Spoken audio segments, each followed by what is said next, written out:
Buenas tardes a todos. Hoy estamos en este espacio reunidos gracias a la invitación de Camacol Bogotá, de CEI Cundinamarca y ADIC al curso Dinámica Normativa para la Gerencia Inmobiliaria en el módulo de Nuevos Retos para la Planificación y la Administración Urbanística. A lo largo de esta semana, los estudiantes han obtenido una capacitación jurídica en relación con estos temas, pero consideramos de suma importancia que se entienda que todos estos proyectos inmobiliarios hacen parte o son piezas de un gran rompecabezas que se denomina ciudad. De manera que el propósito de este espacio es que amplíen su visión de cuál es la labor y la responsabilidad de la planificación territorial y que de la mano de expertos se pueda entender el significado del derecho a la ciudad y cómo estos proyectos participan de la creación y el respeto por este derecho. Con esta introducción, entonces, me permito presentar a nuestros panelistas. Para comenzar, el doctor Isaac Damski, profesor adjunto regular por concurso de Derecho Administrativo de la Facultad de Derecho de la Universidad de Buenos Aires y fundador de las asignaturas optativas La Internacionalización del Derecho Administrativo y la Protección del Patrimonio Cultural, y profesor extranjero invitado de Derecho Administrativo y de Patrimonio Cultural en diferentes universidades latinoamericanas y europeas.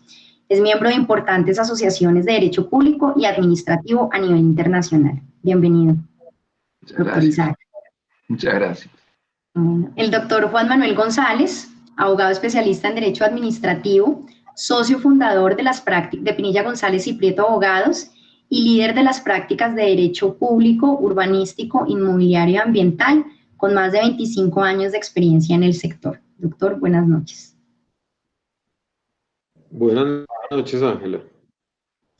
También nos acompaña el doctor Ignacio Restrepo, arquitecto urbanista, con una maestría en diseño urbano de la Universidad de Rice, Houston, Texas, con más de 30 años de experiencia en el acompañamiento en proyectos de desarrollo urbanístico en el país. Fue curador urbano por más de 11 años y profesor universitario. Doctor Ignacio, buenas noches. Buenas noches, Ángela. Bueno, para comenzar quisiéramos abordar teóricamente lo que significa el derecho a la ciudad y quisiera comenzar, doctor Isaac, con la siguiente pregunta y es, ¿qué es el derecho a la ciudad y considera usted realmente que este es un concepto nuevo? Muchísimas gracias, Ángela. El derecho a la ciudad es un concepto claramente multívoco. Multívoco porque desde su formulación originaria, fuertemente ideologizada en la obra de Henri Lefebvre en la Francia de 1967, pasando a producciones más recientes como la de David Harvey, significa muchas cosas a la vez y originariamente se denominó derecho a la ciudad a una concepción integradora y superadora o armonizadora de conflictos y tensiones sociales que en su génesis no fue pensada como un derecho, pero que sin embargo hoy comienza a tomar una cierta sustantividad, de manera de que distintas constituciones en nuestro continente han ido receptando algunas fórmulas y en lo que a nosotros nos toca como argentinos, podríamos decirte que esto reconoce un punto de partida en la reforma constitucional argentina, un punto de partida para nosotros en Argentina, en el Cono Sur, en el año 1994, a partir de la cláusula del ambiente sano, la cláusula contenida en el artículo 41 de nuestra Constitución Nacional, cuando se propiciaba que esa noción de ambiente sano estaba nutrida por una serie de principios, tales como el principio preventivo, el principio precautorio, la progresividad y no regresión, pero especialmente los dos últimos principios que se formulaban en nuestro artículo 41 y que después constituyeron las dos grandes columnas a partir de las cuales apoyar esto que hoy trabajamos como derecho a la ciudad en mi país, que es la solidaridad y la cooperación. Existe una gran cantidad de definiciones que hoy se comparten y que van visualizándolo como un derecho, y quizás sea ONU Habitat quien mejor ha sistematizado en el último tiempo, entendiendo al derecho a la ciudad como un derecho de todos, es decir, un derecho colectivo, de todos los habitantes a una pluralidad de actividades y de intenciones también, es decir, de guías para el diseño de políticas públicas, porque nos habla de un derecho a habitar, a utilizar, a ocupar, producir, transformar, gobernar y disfrutar, tanto ciudades como pueblos o hasta asentamientos urbanos, a los cuales les atribuye la calificación de justos, inclusivos, seguros, sostenibles y democráticos, es decir, definidos como bienes comunes para una vida digna. La Constitución, por ejemplo, de la Ciudad de Buenos Aires de 1996, en cambio, no consagró una fórmula totalizadora. ¿Acaso por tener ya casi 30 años de su gestación? Sino que consagró un capítulo especial dedicado a políticas específicas, dentro de las cuales se conglobaba todo esto. No hay lugar a dudas de que hoy derecho a la ciudad, originariamente una noción fuertemente ideologizada, ha sido reconfigurada en un concepto que podría quizás condensarse en una fórmula: la búsqueda por la ciudad inclusiva. Ciudad inclusiva, ciudad democrática, ciudad participativa, ciudad en la cual sector público, sector privado, sectores sociales, organizaciones de la sociedad civil, personas y desarrolladores y comercializadores confluyan en marcos de participación.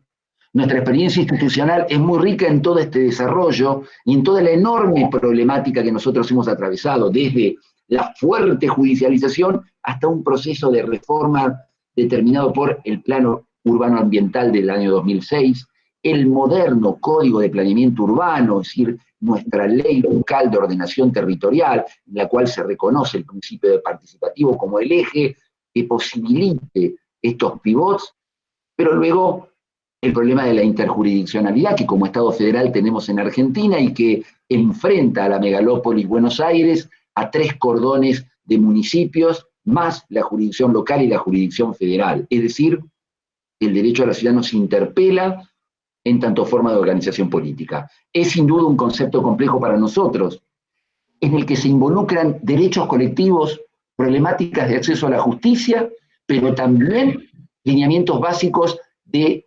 diseño e implementación de políticas públicas, pero desde una experiencia que me parece que es positiva, el sesgo dialógico y negocial. El derecho a la ciudad, acaso, es un instrumento de acercamiento entre posiciones históricamente antagónicas, preservacionistas versus desarrolladores, movimientos ideologizados versus el desarrollo y la modernización de ciudades.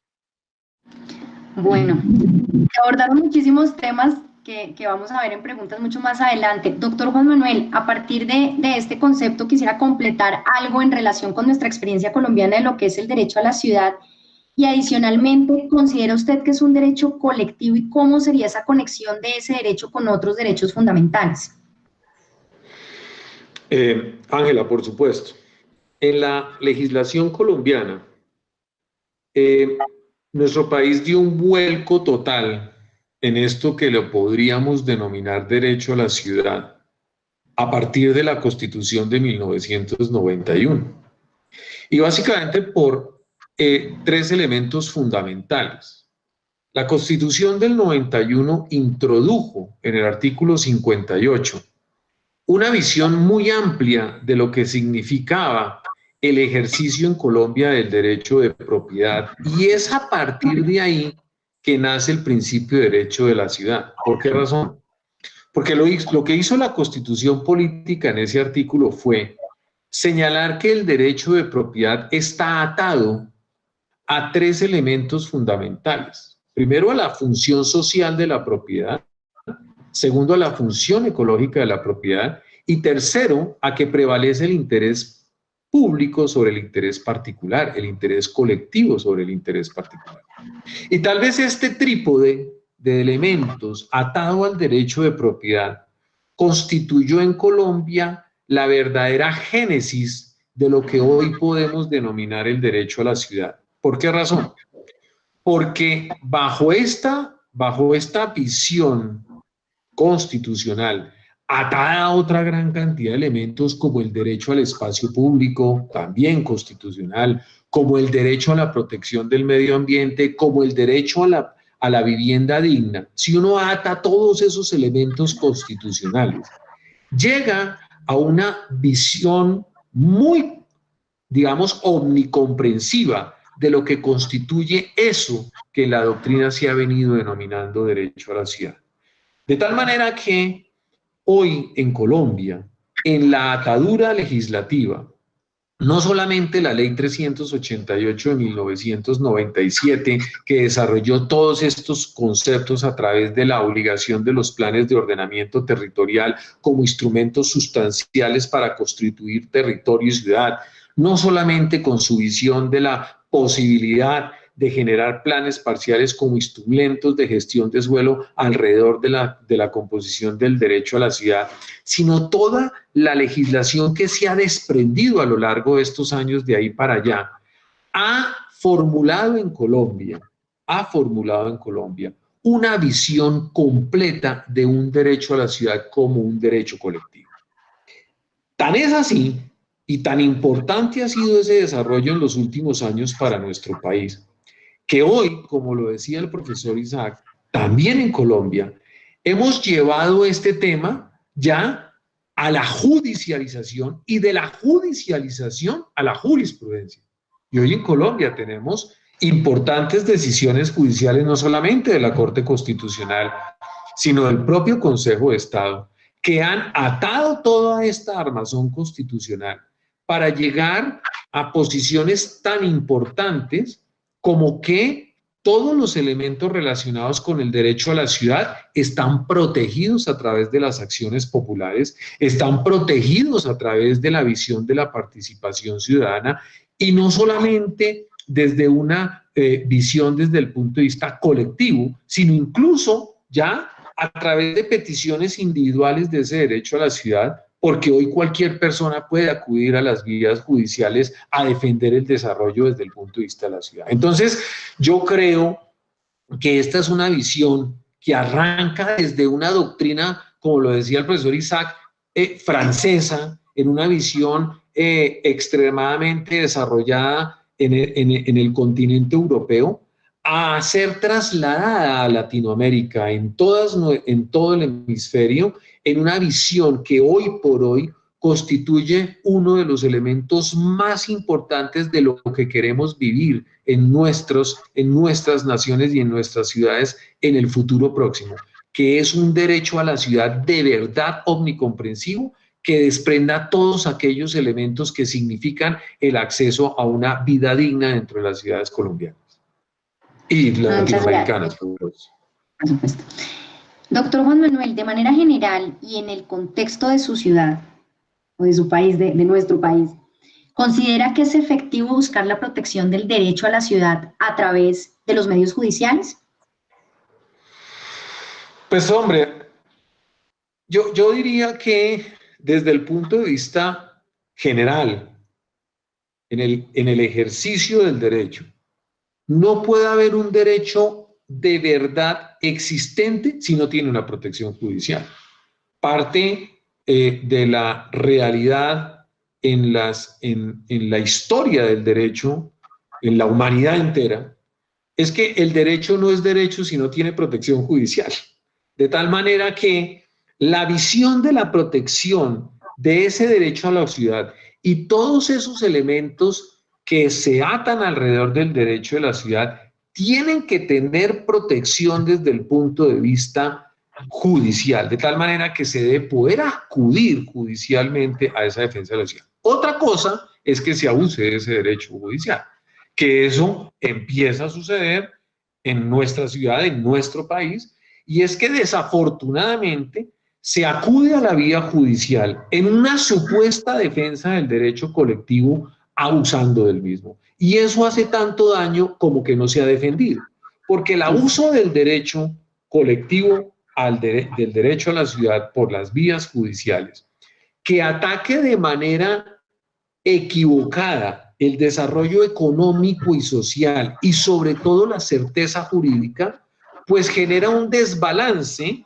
en uno de los actores del derecho a la ciudad, que por supuesto es un inversionista, un desarrollador, etcétera, etcétera, que también tienen derecho a la ciudad, que son actores fundamentales del derecho a la ciudad, y en ese sentido lo que las nuevas naciones tienen que buscar es un equilibrio que permita que haya límites en esa judicialización del derecho a la ciudad.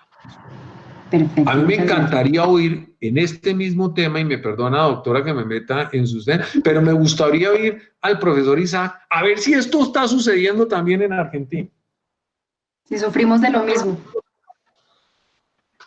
Bueno, es sumamente interesante y nosotros estamos sufriendo precisamente de lo que bien decía mi querido colega, del abuso del derecho, ¿no? Y de la judicialización. Nosotros estamos enfrentando desde hace varios años un ejercicio quizás muy extensivo del acceso a la justicia, ¿no?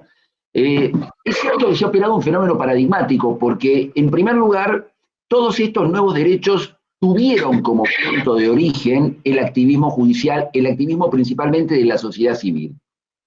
Encontraron un punto de modulación entre el año 2007, 2008 en adelante, a partir de una muy bien elaborada política pública de reapropiación conceptual del derecho a la ciudad y, consecuentemente, de desarrollo de mecanismos participativos, a partir de los cuales, en audiencias públicas, en foros barriales, en foros temáticos, o inclusive en los procedimientos de doble lectura ante la legislatura de la Ciudad de Buenos Aires, se abría cada una de las iniciativas a la discusión de la ciudadanía, de los efectores de sociedad civil, es decir, de las organizaciones no gubernamentales, como para evitar la litigiosidad, generar un foro de discusión que posibilite entonces el logro de un mínimo de seguridad jurídica para los inversores inmobiliarios y también un ámbito de previa escucha a la ciudadanía. Todo esto fue teniendo un desarrollo bien importante porque inclusive hemos logrado muy embrionariamente desarrollar hasta audiencias públicas para las afectaciones presupuestarias, pero también para la aprobación de los distintos proyectos de ordenación territorial, porque nuestro Plan Urbano Ambiental del año 2006 para la Ciudad de Buenos Aires y el actual Código de Planeamiento Urbano, es decir, nuestra Ley de Ordenamiento Territorial, está apoyada sobre el principio participativo. Ahora, en este mismo momento, en este mes, nosotros estamos comenzando a transitar un living case en la Ciudad de Buenos Aires que se vincula de lleno con lo que nos compartía recién Juan Manuel. La judicialización de carácter extremo, pero también el señalamiento de errores por parte de la gestión de gobierno. Y esto es un muy interesante caso para analizar. Me estoy refiriendo a un proceso cautelar que acaba de tener sentencia el día 21 de octubre, es decir, hace pocos días atrás, en la Sala Segunda de la Justicia en lo Contencioso Administrativo y Tributario de la Ciudad Autónoma de Buenos Aires, en un expediente que se caratula diputada Cerruti y Asociación Civil Observatorio del Derecho a la Ciudad y Fundación Ciudad contra Ciudad de Buenos Aires, amparo, acción de amparo medioambiental, en la cual, ¿qué se discutía allí? Allí se empezó a discutir y se está actualmente discutiendo la validez o la nulidad de una ley, la ley 6.289 de la Ciudad de Buenos Aires, por intermedio de la cual la legislatura de mi ciudad autorizó la venta de un predio muy extenso, es decir, este predio extenso es la costanera norte de la Ciudad de Buenos Aires, donde hasta ese momento operaba una concesión comercial. ¿Por qué? Porque ese era un territorio del dominio público transferido por las autoridades del gobierno federal y luego por la Ciudad de Buenos Aires incorporado asentado dominialmente como dominio privado y consecuentemente pasible de ser vendido. Se dicta esta ley y ¿qué sucedió? ¿Por qué se produce el activismo judicial? Bueno, porque se omitieron dos grandes aspectos.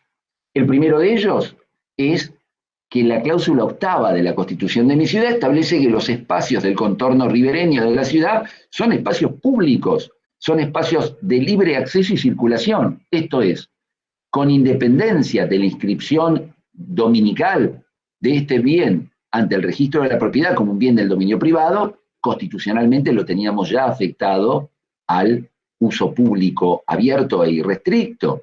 Es decir, teníamos asegurada el carácter de bien de dominio público y además de dominio público de libre acceso. ¿Cuál es el segundo problema que tuvimos aquí? Y un punto que a mí me interesa muy especialmente compartir porque creo que es la llave que posibilita una real utilidad del derecho a la ciudad. Que se lleva a cabo este proceso en la legislatura para sancionar esta ley sin un previo debate público, sin convocar a la ciudadanía, sin convocarse a una audiencia pública, sin abrir a debate, sin someter a debate el proyecto de reurbanización de todo este polígono de la ciudad. Y esto para mí es lo más importante. ¿Por qué? Porque este proyecto propendía a refuncionalizar, sí, es cierto, implicaba que una parte de este polígono fuera vendido a desarrolladores urbanos para una comercialización de carácter premium, pero refuncionalizando aquellas áreas que son las áreas estrictamente reservadas para el dominio público y para el libre disfrute, es decir, lo que tradicionalmente en el derecho civil conocíamos como el camino de sirga.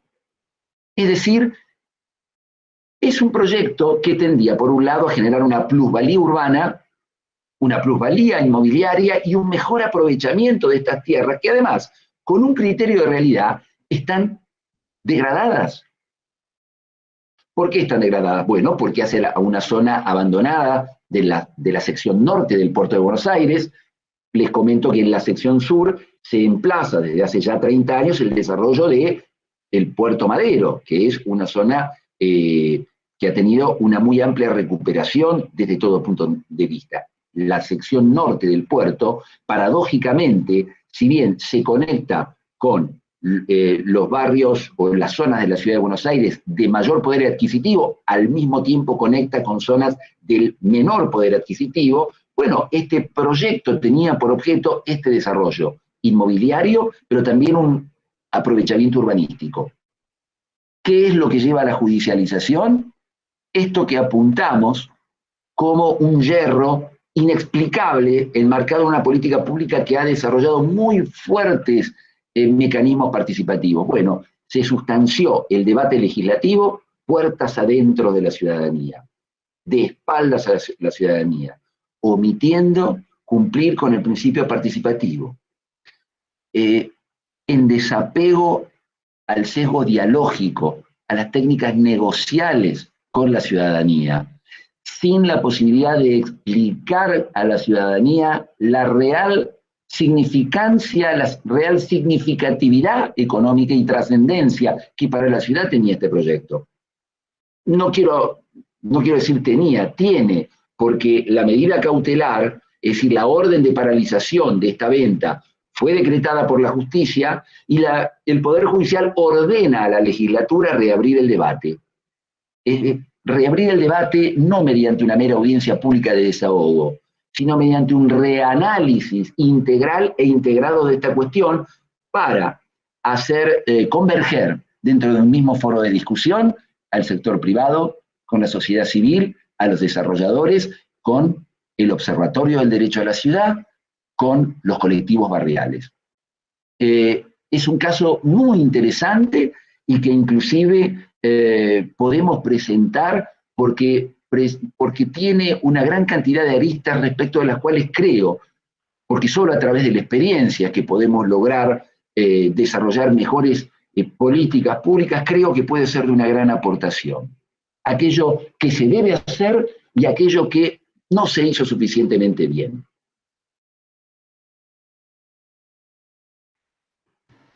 Muy interesante. Yo, mejor dicho, podríamos quedarnos aquí discutiendo el tema. Tomé una frase, profesor Damsky, para una pregunta más adelante sobre participación de estas dos intervenciones. Usted tocaba un punto que nos abre la puerta a una segunda parte de este panel, y es, la primera parte era como hablar teóricamente de qué es el derecho a la ciudad. Esta segunda parte queremos abordar como acciones muy concretas para proteger el derecho a la ciudad. Entonces, acá voy a abordar al doctor Ignacio, y es que en los últimos años se han presentado varias tendencias de urbanismo. Smart Growth, TOD, LEED, tendencias que quisiéramos entender un poco de qué se tratan, doctor Ignacio, y entender si estas tendencias son armónicas entre sí y si ayudan y participan a la protección del derecho a la ciudad. A ver, sí, estas tendencias no son nuevas, realmente llevan muchos años gestándose. Muchos de los urbanistas y desarrolladores en el mundo han tratado de sintetizar, digamos, en estos modelos, modelos para el desarrollo de ciudades que garanticen de alguna manera temas como la desigualdad, el cambio climático, la informalidad, la inseguridad y las formas de expansión urbana poco sostenibles. Dentro de estas hay una gran cantidad de propuestas, todas enfocadas a buscar un modelo más acorde con la naturaleza, con el medio ambiente, más sostenible, más eficiente y más equitativa para los ciudadanos. Tomemos un ejemplo, por ejemplo, el Smart Grow, que propone evitar la dispersión mediante el crecimiento de centros de escala humana, o sea, caminables, pero con alta densidad, con usos mixtos y diferentes oportunidades de vivienda en centros compactos, valorando la sostenibilidad regional. De hecho, podemos mirar un ejemplo que se asimila a este modelo de crecimiento, que es Ciudad Salitre. Ciudad Salitre es un proyecto que fue resultado de un estudio propuesto para Bogotá por la firma inglés Llewellyn Davis y Asociados a los comienzos de los años 70, que hicieron para Bogotá el estudio de fase 2. Hay que destacar que este modelo se basaba en el concepto de ciudades dentro de la ciudad como modelo de descentralización y consistía en descentralizar el empleo de la ciudad hacia centros seleccionados y competitivos que actuaran entre sí y compitieran con el centro existente principal, y en una segunda instancia en la ubicación de grandes densidades de vivienda cerca de las concentraciones de trabajo, de tal forma que cada ciudad dentro de la ciudad tendría su propio sistema estructural y además formaría parte del sistema global con algunas funciones que beneficiarían a otras. Sin embargo, este modelo en ese momento no aborda el problema social debido al desplazamiento hacia la periferia de la población más pobre, ni toma en cuenta el problema del hábitat en su dimensión global. Simplemente concibe el desarrollo desde el punto de vista de regular el espacio físico con base en las necesidades, el uso del suelo y el espacio público. Hoy, 20 años después, 30 años después, Ciudad Salitre, que fue concebida para estratos bajos, estrato 2 y 3, hoy en día es de estrato 6, y esto debido a su excelente ubicación en la ciudad y a la calidad urbanística de la urbanización. Y esto ha hecho que la población para la cual fue originalmente diseñada, pues se ha ido hacia la periferia. Otros modelos como los orientados hacia el tránsito, los modelos TOD, también tienen la tendencia de crear comunidades sostenibles en desarrollos urbanísticos compactos de uso mixto, pero centradas en su proximidad a las estaciones del sistema de transporte masivo de alta calidad. Otro ejemplo puede ser el New Urbanism, que promueve, entre otros objetivos, la restauración de los centros urbanos dentro de las regiones metropolitanas, la reconfiguración de los barrios periféricos y la preservación de los entornos naturales. Estas tendencias tampoco abordan el tema social de fondo, pues centran sus propuestas en hacer una ciudad más eficientes en términos de sostenibilidad ambiental, movilidad, servicios.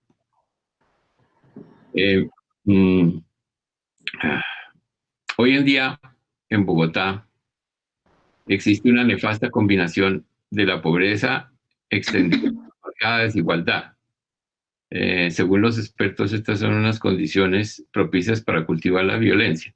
En consecuencia, es necesario enfrentar estas circunstancias desde la ciudad, propiciando un menor gasto a las familias pobres en cuotas de hipoteca, arriendos, servicios públicos, domiciliarios, transporte y demás servicios. En la actualidad, la gran aglomeración y la inequidad resulta necesario dentro de los planes urbanos y los modelos de desarrollo urbano priorizar los aspectos distintos a las obras civiles y a las edificaciones. De modo que resulta inaplazable que las políticas públicas de carácter socioeconómico pasen de ser un componente principal en la determinación de las pautas de planeación urbana. Con unos datos del SISBEN es el Sistema de Selección de Beneficios para Programas Sociales, tiene identificados que al 40% de los habitantes de Bogotá como personas que no tienen los recursos suficientes para satisfacer sus necesidades básicas. Como este factor no es circunstancial, nos corresponde a los diseñadores urbanos tenerlo como un parámetro esencial en la definición de modelo de ciudad y a la administración municipal reglamentar normas que apoyen la posibilidad del desarrollo de estos modelos. Lo que quiere decir esto, en el fondo, es que existen, de todos los modelos de ciudad que existen, o de las tendencias de ciudad que existen, son modelos genéricos que de alguna manera hay que aterrizarlos y imprimirles el carácter propio de cada ciudad y de cada problemática. A mí me parece que la administración municipal hoy en día debe propender a proponer unos modelos con énfasis en la creación de acciones como bancos de tierra que están un poco fuera de moda, o promoción de viviendas transitorias en arriendo para satisfacer las necesidades que tienen los estratos más pobres y que, dada la pobreza, no es posible que lleguen a adquirir vivienda y necesitan una vivienda transitoria mientras, ya sea que estén emigrando hacia Bogotá o ya sea que estén viviendo en Bogotá mientras logran conseguir unos ingresos que les permitan adquirir vivienda. Y yo creo que, digamos que ese es el tema sobre estos modelos. Doctor Ignacio, muchas gracias. Con esta antesala, digamos, de lo que han sido estas tendencias de urbanismo y que es clarísimo que no están respondiendo como a las necesidades sociales y en consecuencia parecieran no responder de manera inmediata al derecho de la ciudad. Profesor Isaac, me permito hacer la siguiente pregunta. En su libro titulado Desde los Derechos, usted señala, y lo señalaba ahorita en la introducción, que el padre del derecho a la ciudad, Henry Lefebvre, afirmaba lo siguiente, abro comillas: es más fácil construir ciudades que vida urbana. Entonces, entendiendo lo que señalaba el doctor Ignacio respecto de la insuficiencia de las tendencias, a partir de una afirmación de esta naturaleza tan fuerte, le pregunto, ¿qué acciones transversales generales considera usted que pueden tomar las entidades territoriales, ya sean municipios o distritos en Colombia o provincias en Argentina, para ser partícipes de la creación de una ciudad que en sí misma constituya un derecho para gozar y respetar, no quedarnos solamente en el tema del planteamiento urbanístico?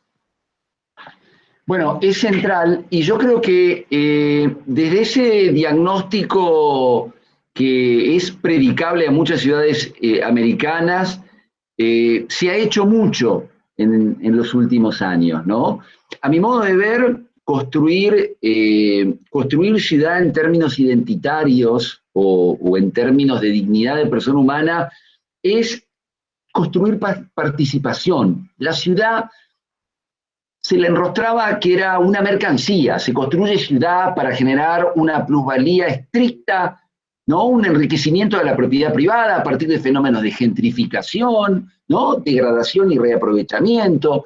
Pero yo creo que la clave de éxito de algunas de las políticas públicas que se han llevado a cabo, tanto en el ámbito de Ciudad de Buenos Aires, en el gobierno de la provincia de Buenos Aires, o también desde el Estado federal, han tenido que ver con este sesgo inclusivo, pero entendido no como clientelar, inclusivo entendido en términos dialógicos, es decir, de acercamiento y de negociación y concesiones recíprocas de necesidades de los distintos actores del sistema. Hay ejemplos exitosos de acercamiento entre sector social y desarrollo y sector de desarrollo inmobiliario, ¿no? El Puerto Madero de la ciudad de Buenos Aires fue un caso con muchas sombras, pero también con algunas luces en este punto.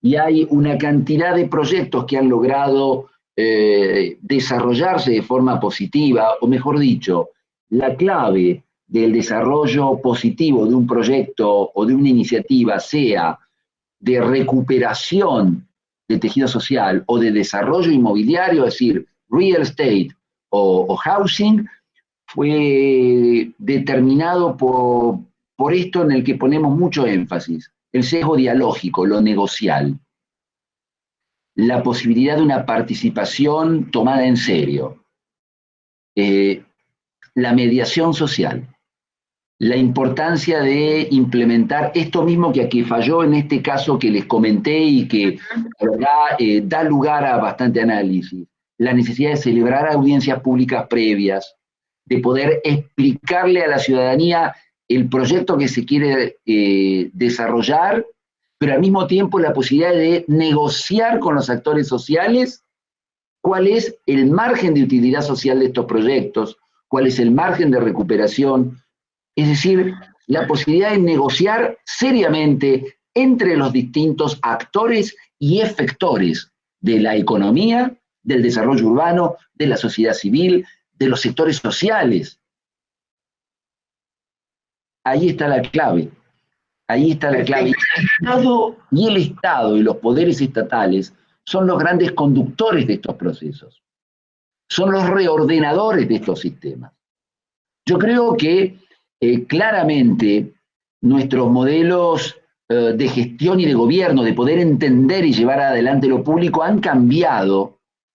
Y tengo una visión, un sesgo de positividad en todo esto. Es decir, yo creo que de ese modelo de Estado soberano fuertemente afincado en la prerrogativa y en la potestad, en ese derecho administrativo que nosotros conocimos, afincado en una concepción estadocentrista, hemos pasado a un modelo que puede denominarse mercadocentrista o que, mejor dicho, el énfasis está puesto en la protección de la persona.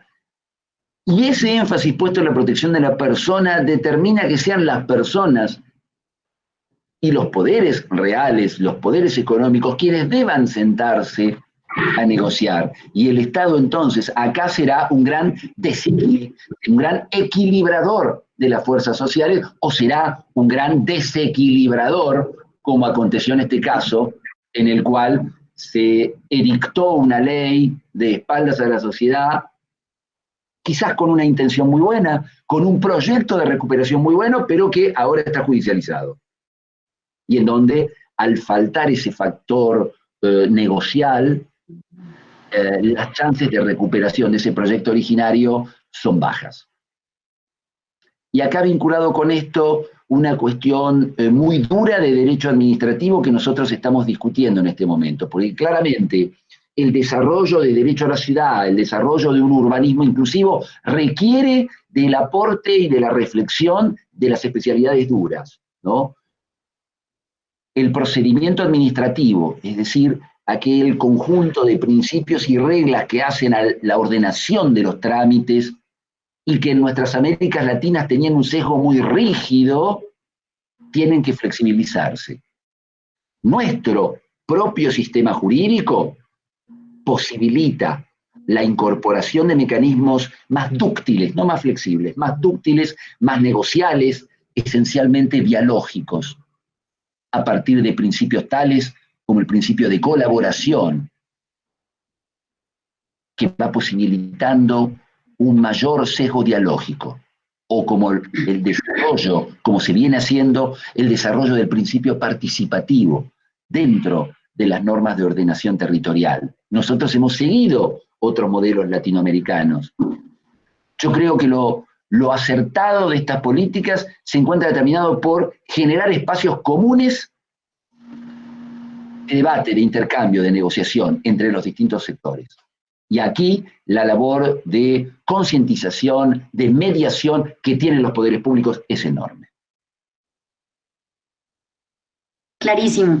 En esa misma línea de acciones concretas, doctor Juan Manuel, en Colombia, de acuerdo con lo señalado por la Corte Constitucional y la Ley 388 del 97, y en línea con lo que usted señalaba al inicio de la función de la propiedad, es importante, bajo este entendido quisiéramos entender qué papel, como acción transversal para buscar el protección al derecho a la ciudad, qué papel juega la función pública del ordenamiento en la creación normativa para la protección del derecho a la ciudad. Qué interesante pregunta, porque la voy a atar un poco a lo que ha señalado mi colega Isaac y un poco las tendencias que ha señalado de urbanismo Ignacio. Porque aquí hay que entender un fenómeno jurídico muy complejo que se sucedió en Colombia con relación al desarrollo de nuestras ciudades.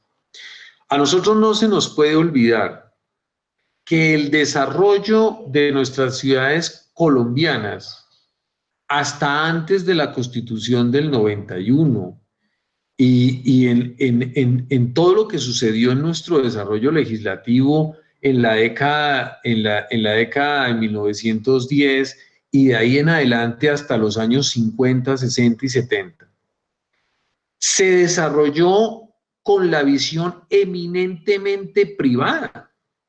Es que nuestro desarrollo de ciudades en nuestro país se hizo de la mano del Código Civil, de la mano del derecho civil y no del derecho administrativo. Y eso originó un desarrollo de ciudad que yo denomino ciudad egoísta, que es ese desarrollo que solo interesaba a la visión económica del propietario de la tierra y que por lo tanto desestimaba la generación de ciudades, estimaba la generación de espacio público, desestimaba la generación de parques, desestimaba la generación de equipamientos comunales, porque eso no producía dinero. Y bajo esa expectativa, lo único que importaba era cuánto era capaz yo de generar en densificación o cuánto era capaz yo de generar en lotes útiles, sin importarme esa visión holística que significa la ciudad, con una trascendencia dramática. Y es que, a diferencia de otras latitudes, la ciudad latinoamericana, que se generó con un déficit importante de espacio público, dado su desarrollo desde la visión civilista de la ciudad, pues por supuesto originó un desencadenamiento de desarrollo económico y social hacia la baja y no hacia donde debía verterse, que era hacia arriba. Las ciudades que entienden el desarrollo desde la visión de la producción de una ciudad equilibrada producen mayor crecimiento económico y social, y por eso es el gran contrasentido del desarrollo de la ciudad latinoamericana. Entonces, ese gran salto hacia lo que denominamos la función pública del urbanismo, ese gran salto hacia el derecho administrativo, ese gran salto a que quien está diseñado jurídicamente para planificar la ciudad es el Estado y no el particular, es desde la visión del derecho administrativo, desde la visión de la conformación de una ciudad en la visión administrativa, donde damos ese gran salto a que tenemos que aplicar principios fundamentales como la solidaridad, como la equidad, como uno de los principios más importantes en ese salto de la función pública del urbanismo, y que debemos defender a capa y espada, que es lo que hoy denominamos en Colombia el reparto equitativo de las cargas y los beneficios, que ha sido malentendido, que ha sido malentendido. Porque ¿cuál es la visión de fondo de ese reparto equitativo de cargas y beneficios que está totalmente atado a la función pública del urbanismo? Es precisamente lograr, a través de la participación de todos los actores de la ciudad, un equilibrio entre las cargas necesarias y que todos recibamos el beneficio. Y eso significa, por ejemplo, atándolo a lo que decía el doctor Ignacio, es la nueva visión de ordenamiento de territorio en una posición de ciudad real debe estar orientada a que aquellos que más necesitan reciban más y aporten menos. Porque si nosotros logramos una visión equilibrada a ese desarrollo de ciudad, buscando que la ciudad nos acoja a todos, acoja a los más pobres, pero también acoja a los más ricos, porque es de ese acogimiento a los más ricos que logramos conseguir los recursos para generar ese equilibrio de ciudad. Y por eso los repartos equitativos de cargas y beneficios no tienen que entenderse simplemente como sistemas para que a través de un plan parcial yo genere mayor edificabilidad contra la generación de espacio público. No, tienen que ir mucho más allá.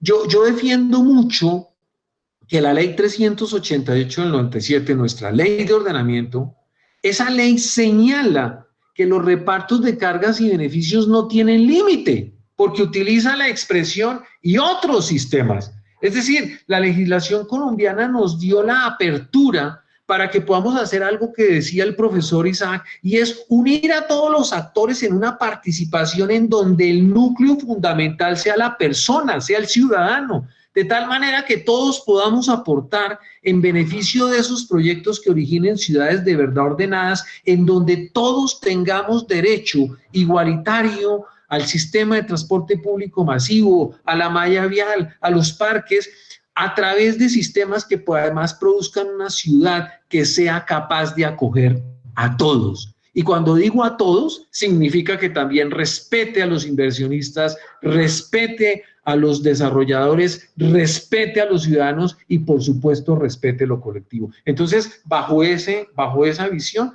creo que la posición que debemos tomar, aquello que llamamos la función pública del urbanismo, haberla elevado al derecho administrativo, hoy con la experiencia está aterrizando a algo que yo señalaría, y es: hoy la función pública del urbanismo se construye desde el derecho administrativo, pero con participación privada. Y en esa medida podemos lograr ese verdadero derecho a la ciudad.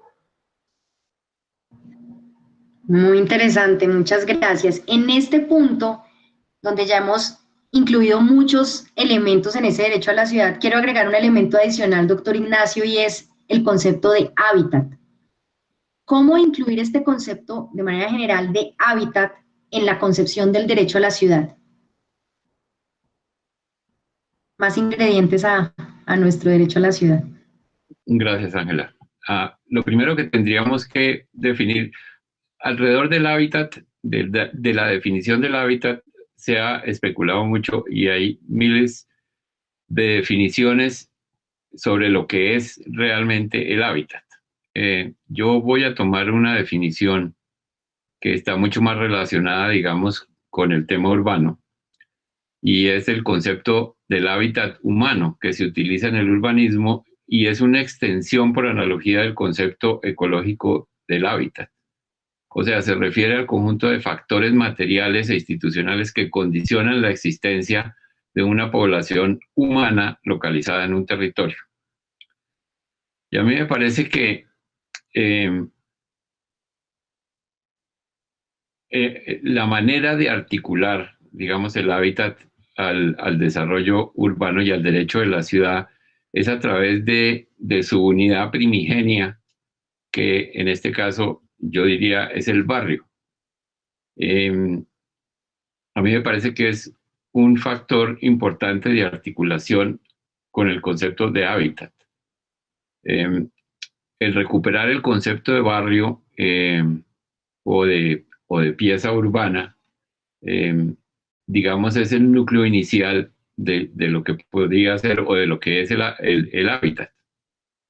Por lo tanto, una propuesta de ciudad que tenga como punto de partida o de modelo de ciudad que tenga como punto de partida la unidad barrial hace que podamos entender procesos, realidades, condicionantes, perspectivas, más si se trata de un estudio que pretenda aportar elementos conceptuales metodológicos para el planeamiento urbano desde la complejidad del hábitat. El barrio es la principal preocupación de la familia, del vecino, de la comunidad.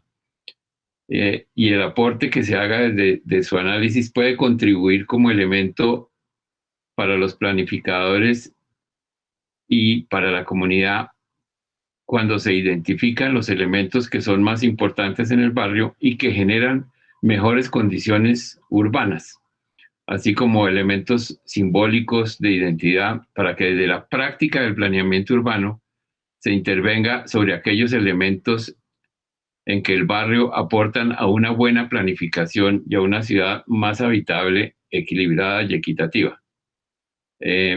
Termino con un ejemplo.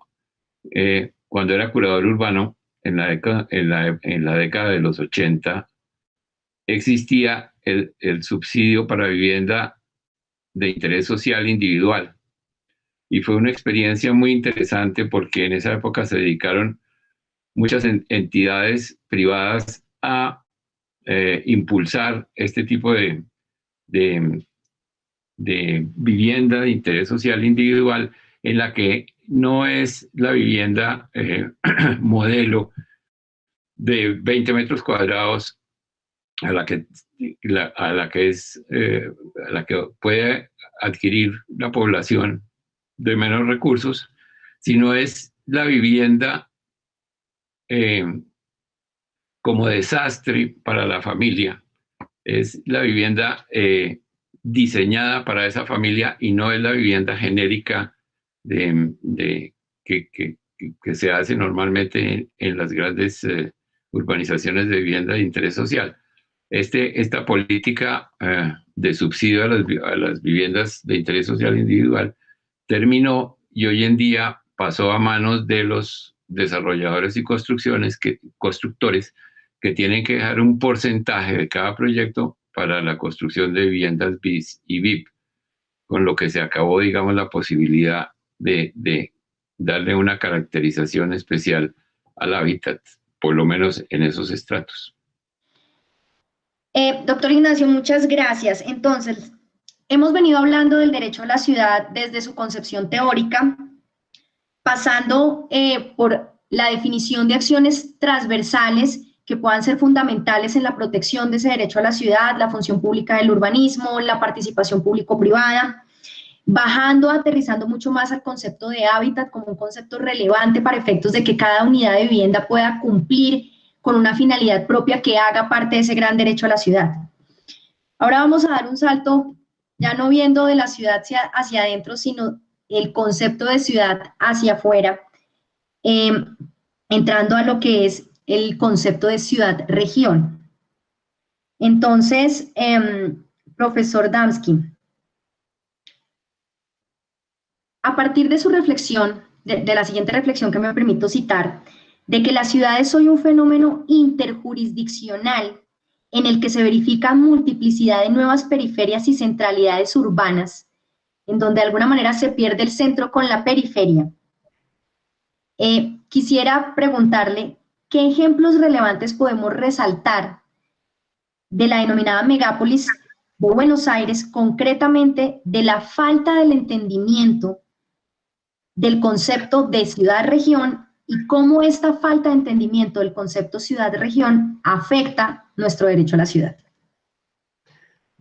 Bueno, sustantivamente, la megalópolis Buenos Aires, al igual que, por ejemplo, lo es la Ciudad de México o muchas otras grandes ciudades, y ustedes también lo tienen, el megalópolis Buenos Aires está emplazada sobre varias jurisdicciones yuxtapuestas y de regulación fragmentaria. Ciudad de Buenos Aires propiamente dicha, pero es una porción muy menor, donde solo habitan 3 millones y fracción de habitantes. los tres anillos, las tres grandes periferias, los tres grandes cordones de la ciudad de Buenos Aires, constituido por una gran cantidad de municipios individuales que gestionan de forma individual las problemáticas locales, pero que se encuentran insertas dentro de la realidad mayor. El gobierno de la provincia de Buenos Aires, que contiene a esos municipios, pero que tiene su límite en el ingreso a la jurisdicción de la ciudad de Buenos Aires, y finalmente el Estado federal, que tendrá competencia sobre todos ellos, pero no para los aspectos urbanos, sino para los contenidos mínimos ambientales. De manera de que, precisamente, desde hace muchos años, se precisa de una gestión ordenada y coordinada. Han habido intentos de administración regionalizada que se apoyaban solamente en la coordinación interjurisdiccional de cada una de las jurisdicciones, pero fracasaron. La Constitución reformada de Argentina en el año 1994 prevé la creación de la región con potestades administrativas y precisamente focalizada en la atención de la problemática no solo de ordenación territorial, sino también de una concepción ambiental de carácter amplio, comprensiva de la problemática del hábitat y no solo del acceso a la vivienda. Sin embargo, la quimera o el sueño de la región metropolitana de la megalópolis de Buenos Aires es una asignatura pendiente, una pregunta sin respuesta. Una gestión que se apoya negociada y fragmentariamente en los intercambios que claramente son visibles entre Gobierno Nacional por un lado, los más de 20 municipios integrantes de los tres grandes cordones por el otro, y la negociación mayor, Ciudad de Buenos Aires y Gobierno del Estado Federal. Seguimos todavía en una concepción, permítaseme decirlo, de carácter decimonónico, desorganizada. La megalópolis sigue siendo un problema.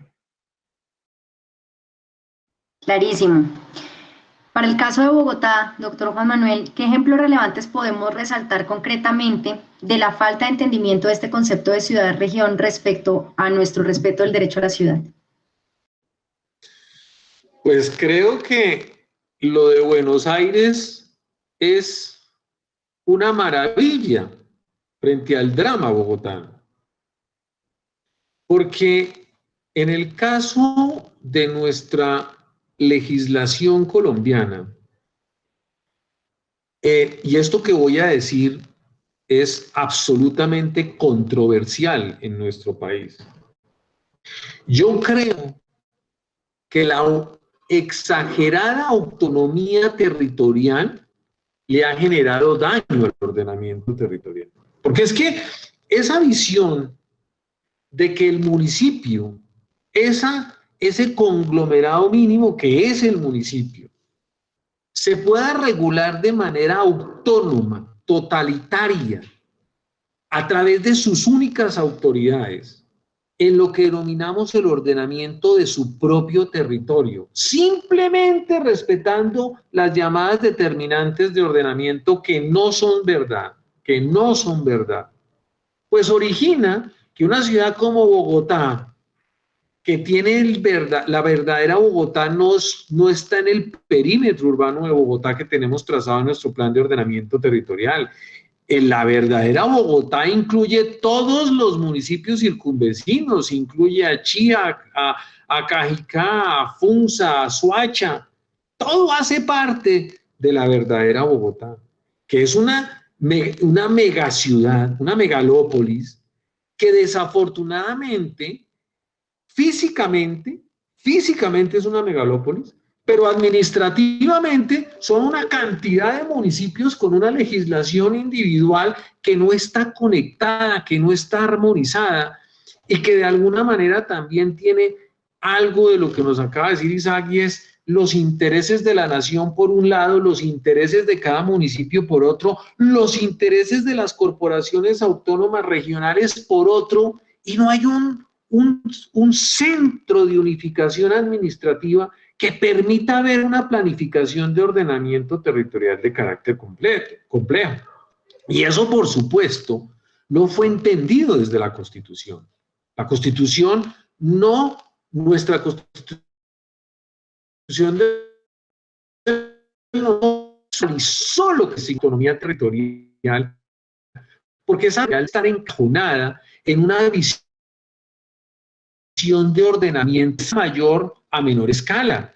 Un ejemplo, yo creo legislativo en Latinoamérica interesante es lo que está sucediendo, por ejemplo, en el Ecuador. El Ecuador entendió la visión del ordenamiento de nación, después venía la ordenación de la región y después venía la ordenación del cantón, de una manera armónica para que de verdad pudiera originarse megalópolis, digamos, comunicadas en todos sus centros de atracción. Entonces, realmente en Bogotá tenemos un problema muy serio porque no tenemos conectividad vial real entre los distintos actores de los municipios y la ciudad de Bogotá. No tenemos sistemas de transporte público masivo interconectados, no tenemos una visión de la producción de espacio público hacia todos los habitantes de lo que de verdad llamamos la Bogotá región, no tenemos ni siquiera una visión de cuál es el verdadero reparto de la economía. Porque hay que partir incluso de ese principio. Si no hay una verdadera visión del reparto de la economía de la Bogotá región, pues mucho menos vamos a ser capaces de originar una Bogotá región equilibrada, una Bogotá región con ese derecho a la ciudad que reclama el profesor Isaac. Para eso, para lograr ese punto en una megalópolis como Bogotá, vamos a tener que avanzar muchísimo más en lo que significa la legislación desde lo constitucional en una visión mucho más ampliada de lo que deba significar cómo ordenamos administrativamente una región como Bogotá. Con este reto que evidentemente tenemos al frente, simplemente de manera propositiva, ¿cómo consideran que se debería manejar la participación democrática en la figura de ciudad de región? Y tomo una frase que decía el profesor Isaac ahorita hace unos minutos, sin que esto se considere una audiencia pública de desahogo. Entonces, profesor. Bueno, la cuestión de la participación es una cuestión que viene ganando mucho terreno en nuestro país. Y todas las implementaciones de participación fueron exitosas. Lograron consensos, lograron articulaciones, modificaciones de proyectos, superaron en un punto, yo creo que estamos en un punto, no de maduración, pero sí de transitándolo, ¿no? En un punto hemos empezado a superar esa suerte de desahogo colectivo que durante muchísimos años tuvo la participación en mi país, ¿no? Y yo creo que un punto importante en el pasado cercano lo tenemos a partir de los señalamientos que ha hecho la Corte Suprema de mi país, ¿no? Yo no me canso de decir que hace pocos años atrás, en el año 2016, la Corte Suprema tuvo ocasión de pronunciarse en un fallo muy celebrado, en una sentencia, un pronunciamiento muy celebrado, el caso Cepis, en el cual claramente definió que una participación, una audiencia pública que no estuviera revestida de los atributos de vinculatoriedad, no hace al sistema democrático. Y esto logró calar en mayor o menor medida, pero abrió un sendero de reconocimiento. Nuestra Corte Suprema receptó así recomendaciones del Secretario General de Naciones Unidas, y podemos decir que estos mecanismos y esta vinculatoriedad que ya se animó a definir la Corte Suprema arrojan luz sobre este tema. Por supuesto, es un tema sobre el que queda mucho por hacer. El riesgo de regresión es muy alto y lo hemos visto en esta sentencia del 21 de octubre. A este caso no se hubiera llegado si la legislatura de la Ciudad de Buenos Aires hubiera llevado adelante un mecanismo participativo, y no meramente de desahogo, sino un mecanismo participativo donde se posibilite una mesa común de diálogo. El diálogo en mi país siempre es muy apasionado, pero una mesa de diálogo, una mesa de negociación colectiva. Yo soy un persuadido de estos mecanismos, absolutamente persuadido. El engagement, el public engagement es siempre necesario. Muy bien. Doctor Juan Manuel, ¿cuál sería su recomendación también en esta misma línea? ¿Cómo debería darse esa participación democrática? Desafortunadamente se confunde participación ciudadana, o aquí no hay una visión real de qué constituye participación ciudadana, porque la participación ciudadana no es simplemente la posibilidad de expresarse públicamente o expresarse frente a una propuesta que está publicada en la página web de un municipio. Eso no es participación ciudadana. La participación ciudadana tampoco puede entenderse como el poder supremo del ciudadano para que si alguien se opone, ese proyecto no va a suceder o ese ordenamiento territorial no va a suceder. Tampoco puede llevarse a ese extremo. Entonces, ¿qué es lo que verdaderamente debería constituir la participación ciudadana? Y yo creo que en eso hace falta ayuda en decisiones mucho más comprensivas de qué significa esto en materia de ordenamiento de ciudad de parte de nuestra Corte Constitucional, y esto lo digo con el respeto que eso merece. Y es que la participación ciudadana que de verdad requiere la producción del ordenamiento del territorio es que todos los involucrados en el desarrollo de la ciudad tengan la capacidad de expresarse desde la visión técnica, desde la visión social, desde la visión económica, para que al final el resultado de ese proceso de participación de verdad encuentre un punto medio que satisfaga esos extremos. Y eso es posible, eso es perfectamente posible, y eso va a permitir que cuando el ordenamiento de la ciudad se logre con esa visión de participación ciudadana, todos empujemos para el mismo lado. Porque ¿qué es lo que está pasando con la visión equivocada de la participación ciudadana? Que aquel que siente que no participó, pues no va a ir en la línea de ese ordenamiento, se va a volver un opositor y termina judicializando el proceso. Y todos perdemos, absolutamente todos perdemos. Entonces, tenemos que orientar la participación a una participación que sea efectiva y, si se me permite la expresión, que sea contundente en la búsqueda de un punto medio. Porque eso es lo que le está pasando, entre otras cosas, a la sociedad latinoamericana en todo el hemisferio. Y es que vivimos en puntos extremos, no somos capaces de llegar a un punto medio. Y lo más grave que le está sucediendo a la producción de ciudad es que seguimos en la ideologización de la ciudad, y no puede ser la ideologización la que resuelva el problema, tiene que ser el punto medio que satisfaga a todos los actores.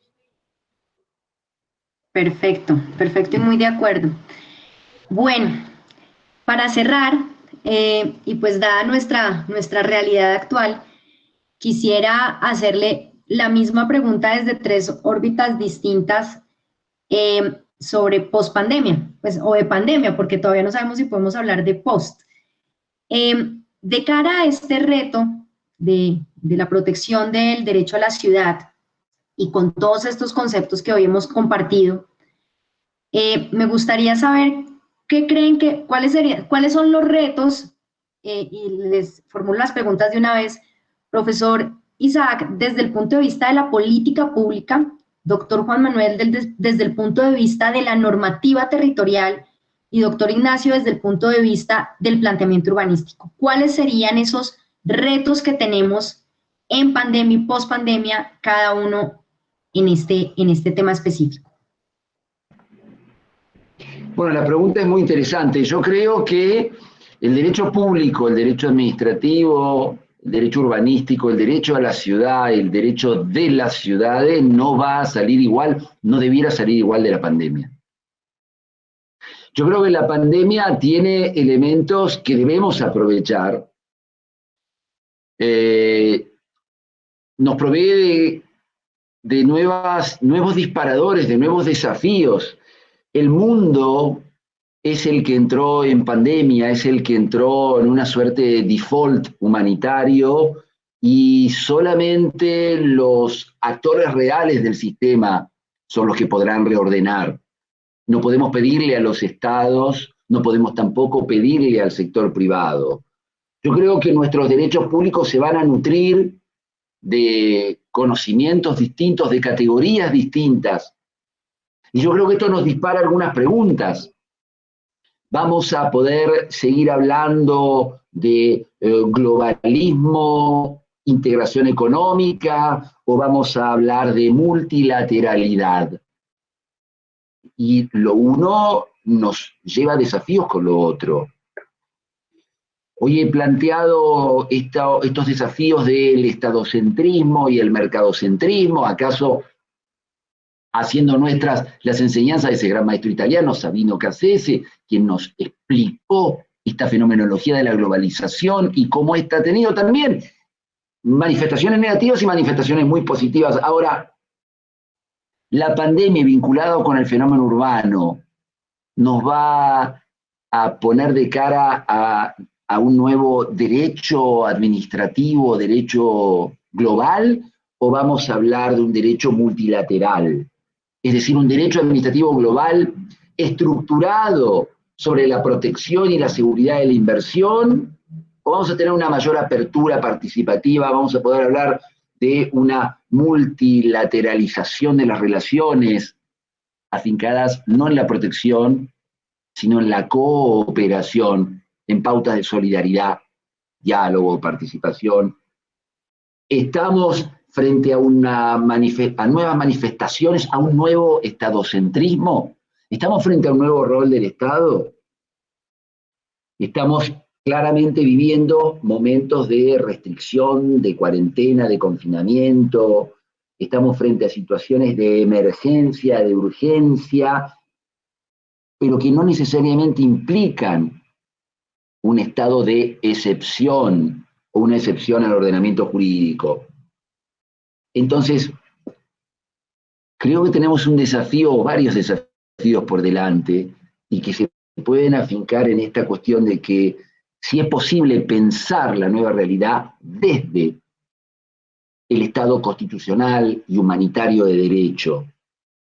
Podemos pensar las nuevas racionalidades y los nuevos desafíos desde el sistema de derechos. Podemos pensar quizás como aportación positiva dentro del gran dolor que nos inflige la pandemia en la conformación de una nueva reedición de los poderes a partir del diálogo, a partir de la negociación, a partir de la cooperación, a partir de la solidaridad, a partir de una nueva recomposición de nuestros sistemas de poder, de nuestros sistemas de gobierno, o vamos a seguir quedándonos con el modelo que teníamos. El modelo que teníamos claramente fue insusceptible de abarcar la pandemia. Creo que tenemos una gran cantidad de interrogantes en los cuales estamos invitados, porque nunca estamos obligados, estamos invitados a una convergencia, a un diálogo. Ese diálogo, sector público, sector privado, efectores sociales, sociedad civil, ese diálogo y no otro, es el que va a posibilitar esta reedición del nuevo derecho público al que nos está invitando la pandemia. Muchas gracias. Doctor Juan Manuel, desde el ordenamiento territorial. A ver, estoy totalmente de acuerdo con Isaac en que nada ni nadie puede ser igual después de la pandemia. Nada ni nadie. Y eso involucra al Estado, eso involucra a la familia, eso involucra a la persona y por supuesto que eso involucra a la norma urbana, al derecho urbano. Y el impacto tiene que ser trascendental. ¿A qué me refiero con eso? Un simple ejemplo. La gripe española entre 1918 y 1920, gracias a esa pandemia, se crearon los sistemas de salud en los estados. Era increíble, pero es que antes de 1918 no habían sistemas de salud. Y gracias a la pandemia se crearon los sistemas de salud a partir de 1920. Entonces, ¿eso qué significa? Tenemos que entender qué fenómenos hemos vivido en materia territorial a partir de la pandemia para que constituya la nueva reglamentación urbana pensando en lo que le sucedió a la sociedad. Uno primero que hemos verificado con toda claridad es el desplazamiento de la población. La ciudad no puede seguir desplazándose como se desplaza. No tiene ningún sentido. Hemos visto en todas las ciudades colombianas, lo hemos vivido en una ciudad como Bogotá, como cuando la gente deja de trasladarse en la forma como nos trasladamos de manera insensata, ya no se requieren tantas vías para carros, ya no se requieren tantos elementos costosísimos en materia de infraestructura de malla vial que pensábamos que era fundamental para lo que constituía el desarrollo de una ciudad ordenada. Resulta que no. Resulta que la mejor solución, a alguien le oí hablar, alguien le oí una frase el otro día, profesor Isaac, buenísima, y es que el mejor secretario de tránsito de Bogotá fue el COVID, porque logró acabar con los trancones de la ciudad. Y es verdad, pero no fue por el COVID.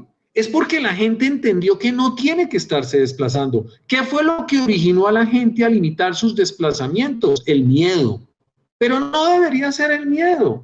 Lo que limite a la gente en los desplazamientos debería ser una norma más ordenada que produjera núcleos de ciudad en donde la gente satisfaciera todas sus necesidades en una corta distancia.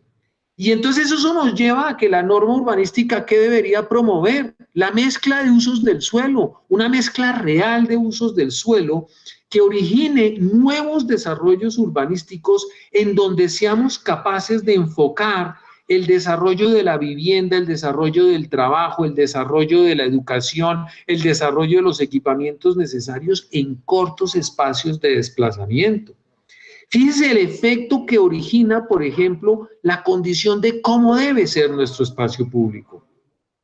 Nuestro espacio público tiene que ser un espacio público que invite a caminar, que invite a desplazarse de maneras distintas, que invite a no generar aglomeraciones en sistemas de transporte público masivo, que invite al uso de la bicicleta. Esa es la visión del ordenamiento del territorio que necesitamos. Ordenamiento de territorio que no privilegie los estacionamientos para vehículos, sino para sistemas no motorizados. Y eso se puede lograr en una visión de la reglamentación urbana, porque la cultura de las personas cambia por la reglamentación. No nos olvidemos que en Colombia, y esto al profesor Isaac le va a parecer terrible lo que lo voy a confesar, en Colombia antes de que tuviéramos el alcalde Mocus, la gente se subía a los carros y no se ponía el cinturón de seguridad. El cinturón de seguridad, ¿cuándo se originó? No por un cambio cultural, por un cambio en la norma, porque entonces le clavo una multa. Entonces, hay formas de cambiar culturalmente y lo que tenemos que entender todos es qué bueno está sucediendo en nuestras ciudades con la pandemia. ¿Qué es aquello bueno que debemos recoger para armonizarlo, introducirlo en la norma urbanística que nos permita cambiar culturalmente y que podamos generar fenómenos distantes? Es increíble que haya reglamentación urbanística que prohíba el trabajo en casa. Hay reglamentación urbanística que la prohíbe. Esa reglamentación es absurda porque está claro dónde estamos nosotros en este momento, en nuestras casas. Y podemos tener este diálogo frente a unos estudiantes en nuestras casas. ¿Qué tal que la norma urbanística prohíba eso? Está en contra de la visión que debemos buscar de un mejor ordenamiento del territorio. Entonces, creo que los retos que se nos vienen en reglamentación de malla vial, de sistemas de transporte público masivo, de cómo debemos producir el verdadero nuevo espacio público, de la mezcla de usos del suelo, de cómo impactamos en los elementos ambientales que van a ser y que se están convirtiendo en elementos fundamentales para evitar los focos de las pandemias, en cómo logramos aumentar los equipamientos. Esto no fue un problema de Colombia, fue un problema de Francia, de Italia, de España, de Argentina, de Colombia, de todo el mundo. Nos dimos cuenta que no estábamos preparados en sistemas de salud, porque privilegiamos otros equipamientos. Es más importante hacer un batallón que un hospital. Estábamos locos en la producción de ciudad. Entonces, claro, en la reglamentación urbanística vamos a tener que introducir nuevos fenómenos post-pandemia. Importantísimo. Clarísimo, doctor Juan Manuel. Doctor Ignacio, desde el punto de vista del diseño urbano, complementando la línea de la normativa, ¿cuáles serían esos retos?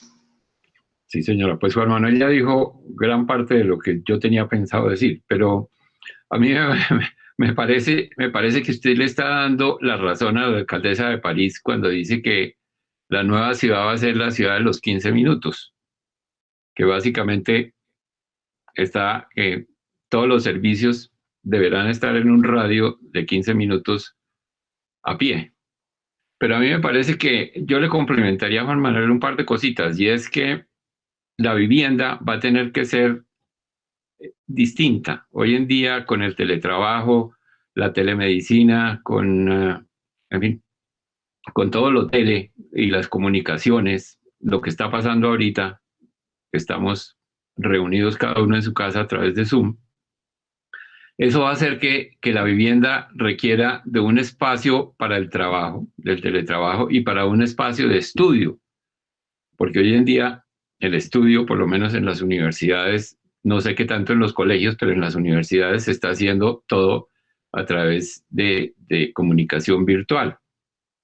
Y yo creo que en el tema urbano, esa tendencia de las ciudades latinoamericanas a hacer ciudades densas y compactas va a tener que revisarse, porque el tema densidad versus el contagio se ha vuelto un tema importante, aunque no está claramente definido, pero uno diría que las densidades en la ciudad también producen mayor posibilidad de contagio.